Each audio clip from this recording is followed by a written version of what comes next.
Hello. Welcome to the first Walk and Talk with Bryn.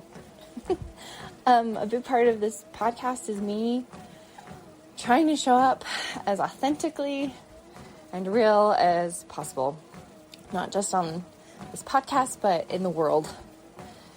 And I had this thought today. I'm going to hop on the treadmill and I've got some things on my mind that I wanted to share. So you're going to hear my treadmill in the back.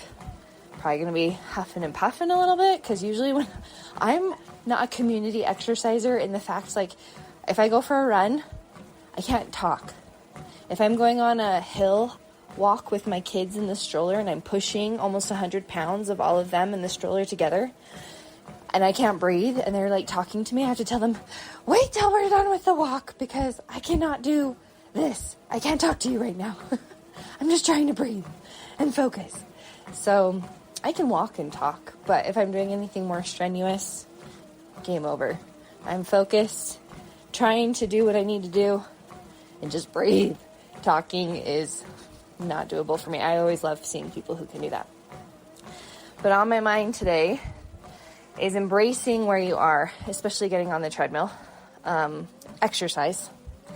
That has been a thing that has been a battle for me. I've had 3 babies, so being pregnant and postpartum, and just not feeling like exercising, but thinking that I'm supposed to, thinking that I should. And then the times when I actually wanted to exercise, but making a way to do that with 3 little kids around and their wake schedules and how much they need me. I mean, I'm in the phase where if I get on the treadmill, I have 2 older ones, a 6-year-old and a 3-year-old, that are getting better and not needing me relentlessly. But I also have a 10-month-old who cannot be around my treadmill while I'm on it. So I have to take in all these factors, and it gets overwhelming and stressful and discouraging, quite frankly. And your circumstance might not be kids or pregnancy, but your schedule, what your body is doing at the moment, the aches, the pains, the limitations. It's disheartening and can get really frustrating. But what I have learned is to honor where I'm at and hold fast to my goals and the things I actually want to achieve, and just constantly try one small thing to move me closer to making that goal happen. So I was really wanting, with this last baby, my 3rd son, I had him in August of 2024. And between my first child and this one, I've fluctuated between 40 pounds. And I go in and out of moments of feeling that desperation to lose the weight. But as I am trying to love myself as I am, no matter my weight and size and shape, the more I don't stress so much about the weight as my motive for quote unquote getting in shape. In fact, I don't really use that term anymore. I'm just trying to create a body that allows me to do and live the way I want to and do the things that I want to do. So weight is great, but for me, strength and energy are so much more important now. I had to get really clear on what I wanted my body to be able to support me in doing in this life. And then I realized, okay, what do I really want to accomplish? What do I really need this body to help me do? and hiking, biking, kayaking, running around with my kids, doing what they're doing. We're going boating. I want to be able to wake surf or wakeboard without completely injuring myself. Running. I would love to do a Spartan race one day. So, and then just simple things. Be able to bend over, go up the stairs without feeling winded, being able to shave my legs comfortably, bending over in that position and seeing my legs. Those are the ones that come off the top of my head, but just simple life skills too, doing them with ease rather than, getting up off the floor. Oh my gosh, who'd have thought that one gets hard, right? So I've been wanting to focus on my strength and my energy, not being tired all the time.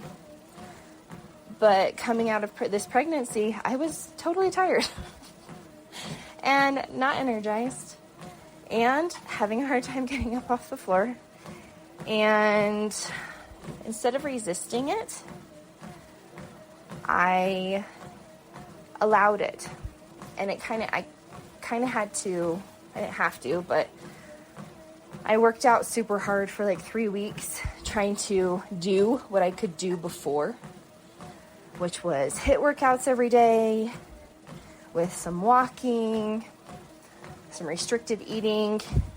And I did that for maybe a week or two.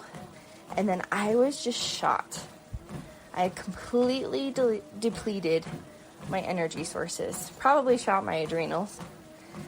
And for like 3 weeks, I could hardly function. I was exhausted and needed to nap all the time. And it completely backfired, but it became a moment for me to sit with that and be like, okay, well, I thought this is what my body needed to do, and clearly it's telling me that it's not. So what do I need right now? And instead of going extreme and hard, I got creative. And that's what's awesome when we realize that there's something important to us and we need to solve it. We start getting creative and we don't shame ourselves about it. So that's the main thing. When we start shaming ourselves, I should be able to do this workout. This should be easy. Why can't I do this? That's all shame. And guess what? That just keeps you stuck and creates more resistance. So I try and stay away from that as much as possible. And if I fall into those thoughts, I give them a second. I'm like, okay, that's not really what I think, and those thoughts really don't support me. So what do I actually want to think? And what's one small thing that I can do to make this happen for me? What I really want for myself. And so then I started getting creative. Okay, going hard like I would before didn't work. So what can I do? All right, walking. I bet I can go on a walk. My dog could use some exercise too. Take him for a walk. I'll load up the kids. At this time, my oldest one was still in school, so I just had the two other ones, and the weather was nice. It was springtime. So I loaded up my double stroller, and we went on a 15-minute walk, just whenever I felt like it. And that was great. And I swore off hard dieting, never doing that again. And at least, you know what, for now, I'm not saying it's a bad thing. It works for people. And if that's what you want to do, then do it because you want to, not because you feel like you should.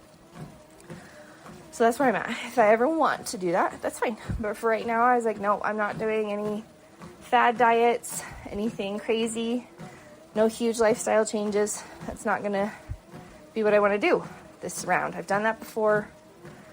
Started my first diet when I was 14, been off and on ever since. And I decided I was just going to continue to pay attention to my hunger cues and walk. And that was enough. And you know the craziest thing, when I gave myself permission to just honor what I wanted to do, what my body felt like I wanted to do, incrementally, I've wanted to do a little bit more. Without even like intentionally being like, okay, tomorrow is the day that I do a HIIT workout. I have not once woken up thinking that. Or premeditated what I'm going to do. I'm going to do harder the next day. I haven't had that moment yet. Most of the time it's, I'm going to do something tomorrow. How can I move my body in some way to get me closer to that strength and energy, overall strength and energy that I really want? So I wake up, I know I'm going to move. I'm like, what do I want to do today? And I honor that. So today it was walking. The last 2 days it was nothing. I was so tired. The day before that was Pilates. And the day before that was the 3-mile hike. Like, it's just so interesting. And I will look at my schedule and also see what I'm able to do. Do I need to work out during nap time? Can it be something that I do while the kids are upstairs playing? I'm going to take them with me. And there's that problem solving, right? Because I'm trying to accomplish a goal, but my goal is kind of broad. But I know that I'm going to move my body in some way to get there. And I honor what I want and what I need in the moment. And just naturally, I've wanted to do a little bit more. And there's no shame involved. I'm not in this as a race. I'm in this for the long game. I know that urgency certainly helps people at times. But when it doesn't, I think that's when you really need to honor where you are. Especially if you're experiencing a lot of stress or grief, those really heavy emotions. That's not the time to be taking care of yourself in the way of exercise and dieting. That's when you need to show up for yourself in love and compassion and just making sure you're taking care of your basic needs. And it might take a while. I don't know why we have to put end dates of when our grief needs to end, or the things that are, whatever that thing is that's hard and heavy in your life. Obviously, we don't want to stay stuck there forever. And I think it's important to honor where you are, but also honor where you want to be.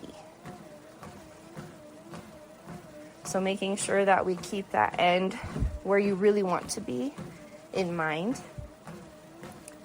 And checking in with yourself each day. Okay, what's one small thing that I can do to help me get closer to that? All right, today maybe it's drinking 1 liter of water. It seems small, but for someone who's never done that, that's a big deal. And that's the whole point. Choose something that seems small and do it. And incrementally, you'll want to do more. Because we just naturally want to grow and become more in small ways. And it looks different for everyone. So don't compare yourself to anyone else's goals and their path of becoming who they want to be. We can see other people's and be inspired by them, but we don't need to compare and judge ourselves. So I hope this walk and talk was sure fun for me. I hope it was fun for you. I'll probably do it again. And remember, small, simple steps. Honor where you are. Show yourself grace. How can you support yourself where you are? And honor more of what you want. And it really does work out. Have a great day.